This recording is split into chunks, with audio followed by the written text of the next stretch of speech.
cresci numa família onde o normal era ter dívida. Tá. E olhando aquilo, eu pensei, eu não quero isso pra mim. Então, grande parte dos arquivos aqui, de fato, eu encontrava situações onde eu via, nossa, eu tive um exemplo negativo aqui. Por exemplo, em 96, os meus pais tinham celular. Ninguém tinha celular naquela É época. aquele grandão. Era um grandão, era pra falar entre eles e talvez com a Abílio Diniz, né? Que era outra pessoa que tinha celular no Brasil. E era caríssimo. Era muito caro, Eu então lembro. eu não sei por que cargas d'água eles tinham celular naquela época, mas tinham. Não tinha ninguém pra Então, falar. vendo aquele tipo de coisa, eu falei, poxa, eu não quero me comportar igual os meus pais nesse aspecto. Em vários outros, minha mãe é uma pessoa ímpar em termos de generosidade, meu pai é a pessoa mais culta que eu conheço. Meu pai fica me zoando de homem de poucas letras, né? Aham. Eu leio pra caramba e ele fala, homem de poucas letras, porque ele é muito mais culto do que eu. Só que nesse aspecto financeiro, eles foram um modelo que eu falei, eu tenho que sair diferente disso. Então, meu modelo de dinheiro não pode ser igual ao dos meus pais. O termostato deles estava marcado, naquela época, mudou ao longo do tempo, mas estava marcado para negativo. Porque o normal para eles é não ter patrimônio e tá devendo. Sim. Então, quando eu vi aquilo, eu falei, eu tenho que mudar. No meu caso, foi o oposto. Meus pais sempre com mindset poupador. Nunca vi nenhum problema na minha casa. Nunca brigaram por causa de dinheiro. Nunca, zero.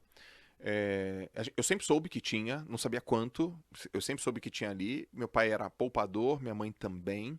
E nunca vi ninguém ligar, nunca vi dívida. Nem eu, nem os meus irmãos. E eu era o. Como é que era? Você chamou seu pai? Desligado. Eu era desligado, cara. É tipo, tá bom. Eu dava de ombrinho. Não, tá bom. Esqueci de pagar uma conta. Tem juros. Não, tá bom, tá bom, tá bom. E aquilo foi acontecendo e meus pais odiavam essa minha atitude. Odiavam.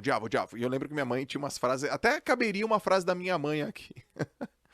Ela falou assim, filho, quem guarda tem, quem não guarda fica sem. Então, velho, você tá louco. Você tem que guardar. Meu pai também.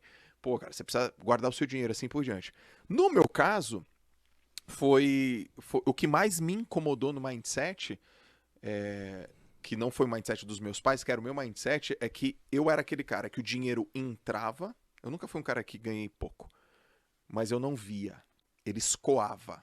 Você nem sabia pra onde. Cara, eu não sabia. Eu olhava assim e falei, meu, eu ganhei 6 mil reais esse mês. Tô te falando assim, sei lá, 2005. Que era muito mais grana Muita do que grana. Eu hoje. morava em Santos, sou educador físico. Você ganhava 6 mil reais no mês? 6 pau e 800. Em 2005, eu tava pra entrar no exército, eu entrei em 2006. O salário do oficial, depois que ele se formava, era 2 mil, eu pensava, cacete, 2 mil reais. Cara, eu via grana. Era muito dinheiro. E eu lembro que eu comentava com os amigos meus, pô, você tá ganhando quanto? Pô, eu ganho 6 pau, os caras, 6 pau, e cadê? Eu falei, não sei. E eu guardava, sei lá, gastava 7, e era uma zona, uma bagunça. Até o momento que isso acumulou, velho, de uma forma que eu fui, sei lá, 2008, eu falei, cara, eu entrei aqui numa enrascada, meu. Você chegou a ter dívida. Muito, 150 Nossa, mil, que isso, cara? 150 pau de dívida. E eu falei, cara, entrei numa enrascada. Eu preciso sair dessa enrascada. O que me tirou da enrascada foi o empreendedorismo, foi venda. Foi aprender a pegar uma coisa, ganhar dinheiro com livro, com palestra, aí eu fui levantando. E aí quando eu vi, eu falei, cara, se eu sou esse cara que consigo fazer essa grana, eu vou ter que aprender a segurar essa grana. Então o meu mindset foi o mindset da riqueza, só que eu tava com dívida. Eu não tinha um mindset do poupador. Só que enquanto eu estava levantando para pagar minha dívida, eu comecei a gostar de pegar grana e guardar grana. Pegar grana e guardar grana. Hoje eu tenho o mindset do poupador, o mindset de fazer dinheiro e assim por diante. No meu caso, eu tive boas lições lá em casa, mas eu era meio da pá virada mesmo. Só que tem uma parada, Bruno. Eu errei e deu tempo. Você era novo, né? Eu era novo, cara. Então, olha só minhas condições. Eu era um garoto de 20, sei lá, 6 anos, 27. 26 anos, 27 não é tão novo assim, mas é um menino. Vamos dizer assim, eu me considerava um menino mentalmente falando. Mas eu morava com os meus pais, não tinha esposa, não era casado, não tinha filho. E as minhas dívidas eram dívidas relativamente bobas e simples. O quê? Um carro, uma coisa boba assim, né? E deu tempo de recuperar.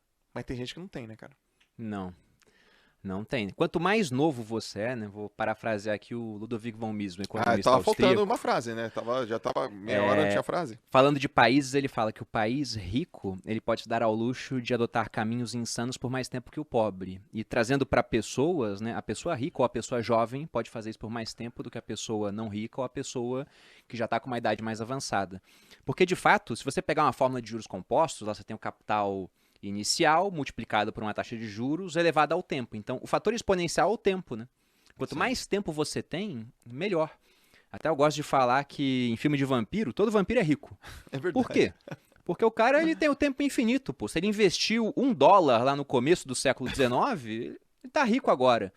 Então, tendo tempo suficiente, todo mundo pode chegar lá. E tem um ponto interessante, Joel, Mano, que você me lembrou aqui do que livro. groselha, velho. Do Bruno soltou uma groselha animal. E com Mas é classe. isso, pô. Groselha com classe. É um exemplo bom.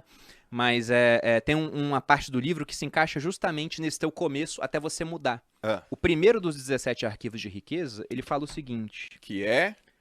as pessoas ricas acreditam na seguinte ideia: eu crio a minha própria vida. É isso aí. As pessoas de mentalidade pobre acreditam na seguinte ideia: na minha vida as coisas acontecem. Sim. Cadê o dinheiro? Tá indo. Sim. Foi indo, você deixou acontecer até uma hora que falou: não, pô, agora eu tenho que fazer acontecer então pra resolver. E aí você assumiu as rédeas da sua vida. Autorresponsabilidade, né? Cara, é muito simples, né? E ele começa essa parte. Por isso que esse livro aqui é um livro muito mais de mindset mesmo. Você pega até quase os penúltimos capítulos, é só falando sobre mentalidade. Ele pega a questão das pessoas fazerem de vítima. Uhum. Você podia ter se feito de vítima. Não, gastei demais, não foi culpa minha, né? Você Sim. gastou, comprou carro lá, não sei o quê. Não, mas Sim. veja bem, né? A dívida tal.